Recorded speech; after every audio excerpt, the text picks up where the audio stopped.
रहीम अस्सलाम वालेकुम। डिजिटल अंदाज हम इरफान नाज़रीन, बहुत से रेस्टोरेंट देखे होंगे, लेकिन हम आपके लिए एक ऐसा मुनफरिद रेस्टोरेंट लेकर आए हैं जहाँ आपको खुद ही पकाना पड़ता है और खुद ही खाना पड़ता है। इस वक्त मेरे पास मौजूद है मरियम साहबा, तो सारी सिल जानते हैं इन्हीं से। अस्सलाम वालेकुम। वालेकुम अस्सलाम। मरियम साहब बताइएगा आपको इस यूनिक रेस्टोरेंट का आइडिया कैसे आया और आपने स्टार्ट कहाँ से लिया? बेसिकली मैं बहुत अरसे से सोच रही थी कि मैं एज अ एंटरप्रेन्योर जो है अपना काम शुरू करूं, तो और मुझे कुछ ऐसा चाहिए था जो आउट ऑफ द बॉक्स हो।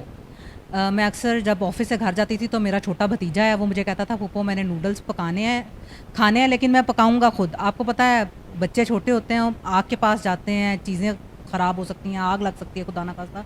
तो हमारे घरों में नॉर्मली बच्चों को आग के पास जाने नहीं दिया जाता ना।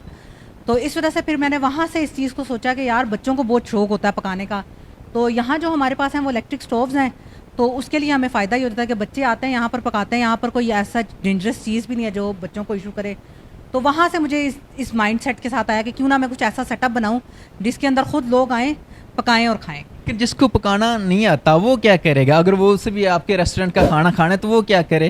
क्योंकि अपने साथ कुक लाना ज़रूरी है। कोई ऐसी फैसिलिटीज़ है जो मतलब नहीं भी लाए तो फिर आप उसे पका कर दे दें? नहीं, मेरे जो एम्प्लॉयज़ हैं वो काफ़ी कोऑपरेटिव हैं, और वो जो जिनको नहीं आता पकाना या जिनको कोई हेल्प चाहिए तो वो उनको हेल्प आउट करते हैं साथ साथ।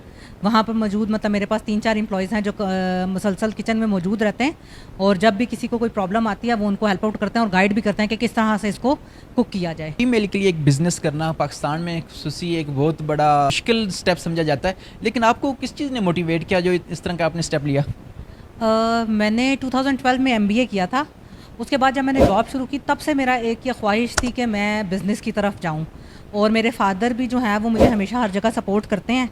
और फिर जब मेरी शादी हुई तो आगे मेरे इन लॉज भी और जो मेरे हस्बैंड हैं उन्होंने भी मुझे हर तरह से सपोर्ट किया। वहाँ से मुझे हुआ कि यार मुझे कुछ ना कुछ करना चाहिए डिफरेंट। तो तब मैं कहती हूँ कि फ़ीमेल्स को कुछ ना कुछ ज़रूर करना चाहिए, कम से कम वो फाइनेंशियल इंडिपेंडेंट होनी चाहिए। तो मैं हमेशा सब फीमेल्स को ये कहती हूँ कि यार आपको फाइनेंशियली इंडिपेंडेंट होना चाहिए।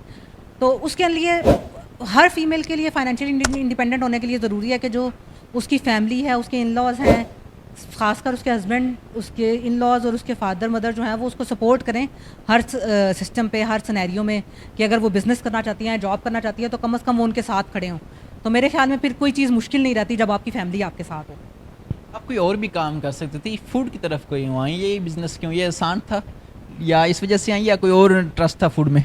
नहीं। फूडी थी आप?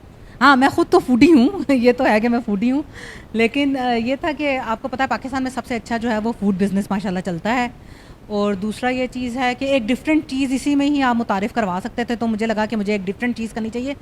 कोई और चीज़ अगर ऑब्वियसली अगर मुझे कोई out of the box idea आता तो मैं वो करती, लेकिन ये एक out of the box idea था, तो मुझे लगा कि मुझे ये इंट्रोड्यूस करवाना चाहिए। अगर रेसिपी की बात करें तो आपके पास कौन कौन सी चीज़ें अवेलेबल हैं और क्या क्या मज़ीद लाएंगी? मेरे पास करंटली बुलडॉग के रामेन नूडल्स हैं। उसके अंदर ये डिफरेंट फ्लेवर्स होते हैं। उसके साथ ये होता है कि आपकी टॉपिंग्स होती हैं, आप अपने पसंद का फ्लेवर सेलेक्ट करते हैं।